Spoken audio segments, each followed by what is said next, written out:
নমস্কার বন্ধুরা, কেমন আছেন আপনারা? আশা করছি ভালো আছেন, সুস্থ আছেন। আপনারা কি কখনো গরম ভাতের মধ্যে আদা দিয়ে দেখেছেন? কি হতে পারে রুটি ব্যালন থেকে বানানোর সাহায্য জন্য ছাড়াই আটা কিভাবে মেখে আমি আপনারা রুটি লেচি বেলবেন? করি। মিক্সার মিক্সার জারের জারের ঢাকনার মধ্যে ঢাকনার গার্ডার মধ্যে পরাবেন আপনারা কি কিসের জন্য? কখনো তাছাড়াও রাবার আপনাদের কাছে শেয়ার করব আরও বেশ কিছু ছোট ছোট ইউজফুল কিচেন টিপস।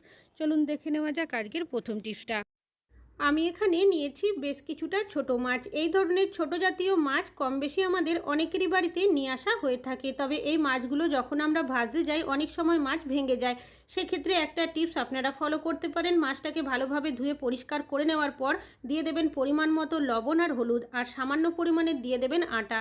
খুব ভালো করে মাছের মধ্যে মাখিয়ে দেবেন, তারপর 5 মিনিট রেখে দেবেন। অন্যদিকে গ্যাসের মধ্যে একটা কড়াই গরম করতে বসিয়ে দিয়েছি। কড়াইটা যখন একটু গরম হয়ে যাবে পরিমাণ মতো তেল দিয়ে দেবেন। তেলটা ভালো মতো গরম হয়ে গেলে কড়াইয়ের চারিদিকে এইভাবে ছড়িয়ে দেবেন। তারপর গ্যাসের ফ্লেমটাকে মিডিয়ামে করে দেবেন। কিছুটা পরিমাণের মাছ দিয়ে দেবেন। হাত দিয়ে যদি এইভাবে দিতে অসুবিধা হয় সেক্ষেত্রে খুন্তি বা হাতার আপনারা ব্যবহার করতে পারেন। মাছটা যখন তলার সাইড থেকে একটু ভেজে নেওয়া হয়ে যাবে খুন্তির সাহায্যে এইভাবে আলতো হাতে দেখে নেবেন। যদি উল্টানো যায় সেক্ষেত্রে উল্টে নেবেন। এইভাবে করে উল্টো পাল্টা করে আপনারা মাছগুলো ভেজে নেবেন। দেখবেন মাছটা কিন্তু একটুও ভাঙবে না, কেন কি যেহেতু আমরা এখানে আটার ব্যবহার করেছিলাম, আটার একটা লেয়ার হয়ে গেছে মাছের মধ্যে। এই পদ্ধতিতে চাইলে আপনারা কিন্তু নরম হয়ে যাওয়া মাছও ভাজতে পারেন। দেখবেন সেই মাছও কিন্তু কোনোভাবেই ভাঙবে না, একদম টাইট মতোই থাকবে। তো এইভাবে করে কিন্তু বাকি যে মাছগুলো রয়েছে সেই মাছগুলো ভেজে নেব। তবে এখানে কিন্তু গ্যাসের ফ্লেমটাকে কোনোভাবে হাইতে করবেন না, না হলে কিন্তু মাছ পুড়ে যেতে পারে। তো সব মাছ কিন্তু একই পদ্ধতিতে ভেজে নিয়েছি। দেখতেই পাচ্ছেন মাছগুলো কতটা সুন্দর ভাজা হয়েছে, আর একটা মাছও ভাঙেনি। আশা করছি টিপসটা কাজে আসবে। এখন চলে যাচ্ছি। মিক্সার জারের ঢাকনার মধ্যে আপনারা কি কখনো রাবার লাগিয়ে দেখেছেন? কি হতে পারে? আমরা মশলা পেস্ট করার জন্য কম বেশি অনেকেই মিক্সারের ব্যবহার করে থাকি। তবে যখন মশলা পেস্ট করতে যাই অনেক সময় দেখা যায় মিক্সার জারে সাইড দিয়ে এইভাবে করে মশলা বেরিয়ে যায়। এতে করে মশলাটাও ঠিকঠাকভাবে পেস্ট হয় না, এমনকি আমাদের মিক্সারটাও কিন্তু খারাপ হয়ে যাওয়ার সম্ভাবনা থাকে। এই সমস্যাটা হয়ে থাকে মিক্সার জারের যে ঢাকনার রাবারটা থাকে সেটা ঢিলে হয়ে যাওয়ার কারণে। মশলা পেস্ট করতে করতে যদি এটা হয়ে থাকে সেক্ষেত্রে আমরা বাজারও যেতে পারি না। তো এইভাবে করে আপনারা দুটো রাবার লাগিয়ে দেবেন। তারপর যদি আপনারা মশলা পেস্ট করেন তাহলে দেখবেন খুব ভালোভাবে মশলাও পেস্ট করা যাবে, আর সাইড দিয়ে কিন্তু মশলা বেরিয়েও যাবে না। আশা করছি এই টিপসটা আপনাদের অনেক বেশি কাজে আসবে। দেশলাই কাঠির মধ্যে আপনারা কি কখনো কোলগেট লাগিয়ে দেখেছেন? কি হতে পারে? আমরা দেশলাই কাঠির ব্যবহার প্রত্যেকেই কম বেশি করে থাকি। আর দেশলাই কাঠিগুলো যদি কোনোভাবে জলে ভিজে যায় বা নরম হয়ে যায় সেক্ষেত্রে এই দেশলাই কাঠি কিন্তু কোনোভাবেই জ্বলবে না। তো এই ধরনের আপনাদেরও যদি কোনো রকমের সমস্যা হয় কি করবেন? নিয়ে নেবেন কোলগেট বা টুথপেস্ট, কিছুটা পরিমাণে লাগিয়ে নেবেন দেশলাই কাঠির বারুদের অংশের মধ্যে। এবার এটাকে কিছুক্ষণ শুকিয়ে নেব। তো দেখতেই পাচ্ছেন শুকিয়ে গেছে। এবার নিয়ে নিয়েছি একটা পাত্রের মধ্যে বেশ কিছুটা পরিমাণের জল। তো জলটার মধ্যে এই দেশলাই কাঠিটা আমি এইভাবে করে নাড়িয়ে ঘুচিয়ে নিচ্ছি। তো দেখতেই পাচ্ছেন এই কোলগেটটা কিন্তু কোনোভাবেই উঠছে না। এবার নিয়ে নিয়েছি এখানে একটা তাওয়াল দিয়ে আমি এইভাবে করে হালকা করে পুছে নিচ্ছি। তো দেখতেই পাচ্ছেন পুছে নেওয়া হয়ে গেছে। এবার এই দেশলাই কাঠিটাই আমি আপনাদেরকে জ্বালিয়ে দেখাবো।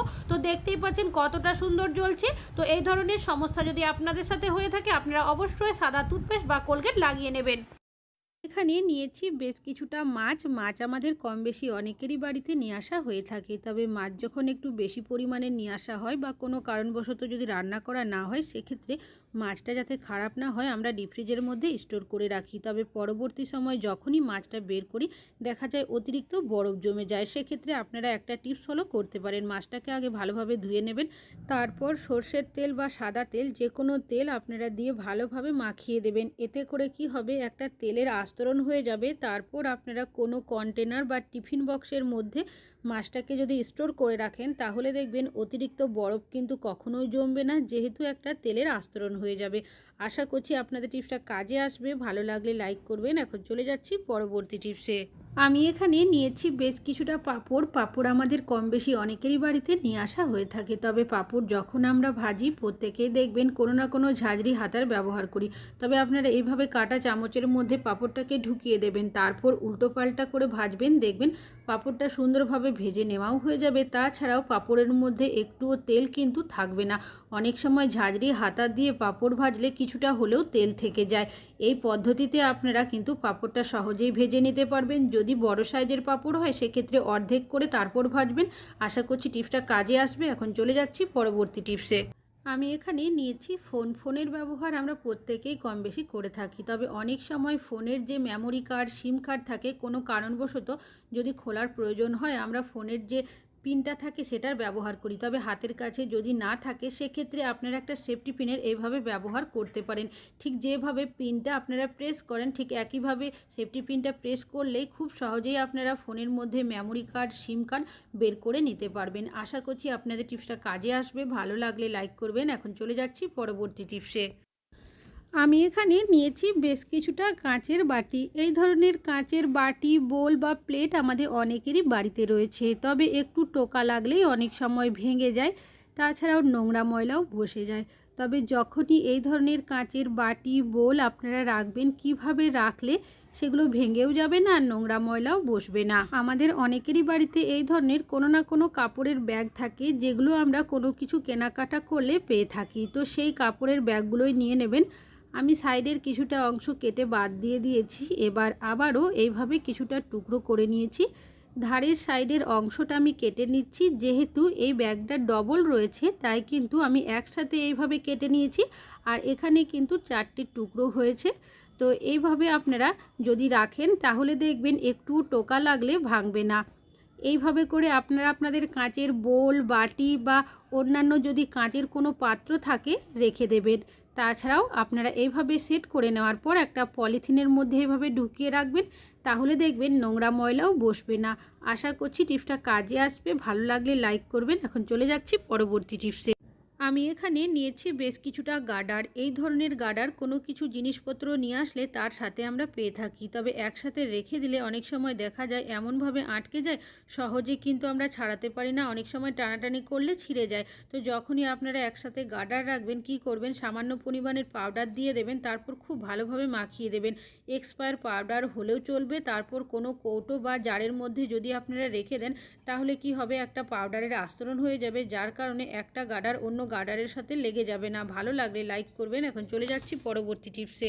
কি কখনো বালতির মধ্যে কাপড়ের ব্যাগ পরিয়ে দেখেছেন? কি হতে পারে, আমাদের অনেকেরই বাড়িতে এমন কিছু বালতি থাকে যেগুলো দেখবেন এভাবে ফেটে যায় বা একটু ভেঙে যায়। সেক্ষেত্রে আমরা কি করি, এই বালতিগুলো কেউ কিন্তু আর ব্যবহার করি না, হয় বাড়িতে পড়ে থাকে না হলে ফেলে দিই। কীভাবে ব্যবহার করবেন, এখানে নিয়েছি একটা কাপড়ের ব্যাগ। আমাদের অনেকেরই বাড়িতে এক্সট্রা এই ধরনের কাপড়ের ব্যাগ থাকে যেগুলো কোনো কাজে ব্যবহার করা হয় না।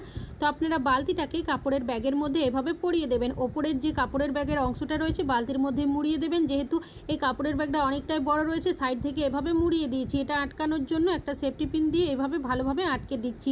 একইভাবে কাপড়ের উল্টো সাইডের যে ব্যাগটা রয়েছে সেটাকেও এইভাবে করে মুড়িয়ে দিচ্ছি।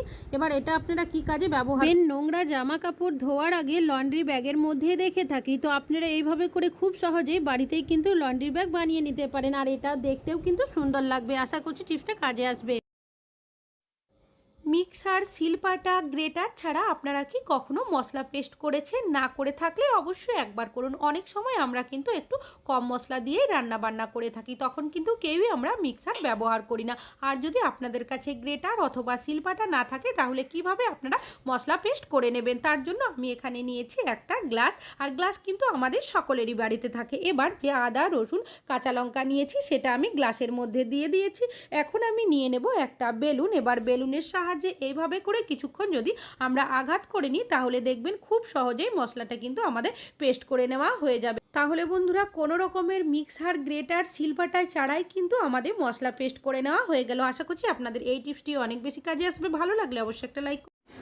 রুটি বানানোর জন্য আটা মেখে আমি লেচি করে নিয়েছি। আমরা সাধারণত বেলুন চাকি দিয়ে রুটি বানিয়ে থাকি, তবে আজ কিন্তু আমি বেলুন চাকি ছাড়াই আপনাদেরকে রুটি বানিয়ে দেখাবো। তার জন্য এখানে নিয়েছি আমি একটা ভারী ধরনের থালা। থালাটাকে আমি এইভাবে করে উল্টে নিয়েছি। যে লেচিগুলো কেটে রেখেছিলাম সেটাকে নিয়েছি, আর নিয়েছি সামান্য পরিমাণের আটা। আটার মধ্যে এভাবে করে লেচিটাকে লাগিয়ে তারপর হাত দিয়ে আমি এরকম করে নেব। এখন নিয়ে নেব আমি এখানে আরও একটা থালাটাকে আমি এইভাবে উল্টো দিক করে কিছুক্ষণ এরকম করে নেব। আর এরকম করলে দেখবেন খুব ভালোভাবে কিন্তু রুটিটা বেলে নেওয়া হয়ে যাবে। আর এখন আমি আপনাদেরকে তুলে দেখিয়েও দিচ্ছি যে কতটা সুন্দর হয়েছে। রুটিটা বানানোর জন্য তাওয়া গরম করতে দিয়েছি আর দিয়ে দিয়েছি রুটিটাকে আমি উল্টে পাল্টে এইভাবে করে কিছু সেকেন্ড সেঁকে নেব। তারপর রুটি সেঁকা দিয়ে সেঁকে আপনাদেরকে দেখিয়ে দিচ্ছি। আর দেখতেই পাচ্ছেন বন্ধুরা যে রুটিটা কতটা সুন্দর ফুলেছে। আশা করছি এই টিপসটা কি কখনো চিরুনির মধ্যে মোজা পরিয়ে দেখেছেন? কি হতে পারে? আমি এখানে নিয়েছি একটা পুরনো চিরুনি। আমাদের অনেকেরই বাড়িতে এমন ধরনের চিরুনি থাকে যেগুলো হয়তো আমরা কেউই কিন্তু ব্যবহার করি না। তো সেরকম ধরনের একটা চিরুনি নেবেন, আর একটা পুরনো মোজা নিয়েছি। চিরুনির মধ্যে মোজাটাকে পরিয়ে দিয়েছি। কি কাজে এটা আপনারা ব্যবহার করবেন? আমাদের অনেকেরই বাড়িতে দেখবেন টাইলসের মেঝে, পুরো মেঝেটা ঠিকভাবে পরিষ্কার করে নিলেও কর্নার যে সাইডগুলো থাকে সেগুলো দেখবেন ঠিকঠাকভাবে অনেক সময় পরিষ্কার করা হয় না। আর রেগুলার যদি ঠিকভাবে পরিষ্কার করা না হয়, অনেকটাই নোংরা ময়লা বসে যায়, যেটা আমরা সহজে পরিষ্কার করতে পারি না। আর যেহেতু কর্নার সাইড, সেগুলো দেখবেন হাত দিয়েও কিন্তু ভালো করে পরিষ্কার কোনোভাবেই করা যায় না। তো আপনারা কিছুটা হারপিক এই কর্নার সাইডে দিয়ে দেবেন। যে চিরুনির মধ্যে মোজাটা পরিয়ে নিয়েছি সেটা দিয়ে আলতো হাতে ঘষে দেবেন এই জায়গাগুলো কর্নার সাইড, যার কারণে হাত দিয়ে সহজে পরিষ্কার করা না গেলেও আমরা যদি এইভাবে করে পুরনো চিরুনি আর মোজার ব্যবহার করতে পারি, তাহলে দেখবেন যেহেতু কর্নার, তাই খুব ভালো করে কিন্তু এই কর্নার সাইডটা পরিষ্কার হয়ে যাবে। তারপর আপনারা একটা কাপড় জল দিয়ে ভালোভাবে ভিজিয়ে নিংড়ে নিয়ে মুছে দেবেন, একদম পরিষ্কার হয়ে যাবে। আর দেখতেই পাচ্ছেন আগে কতটা নোংরা ছিল আর এখন কতটা পরিষ্কার হয়ে গেছে। আশা করছি টিপসটা কাজে আসবে।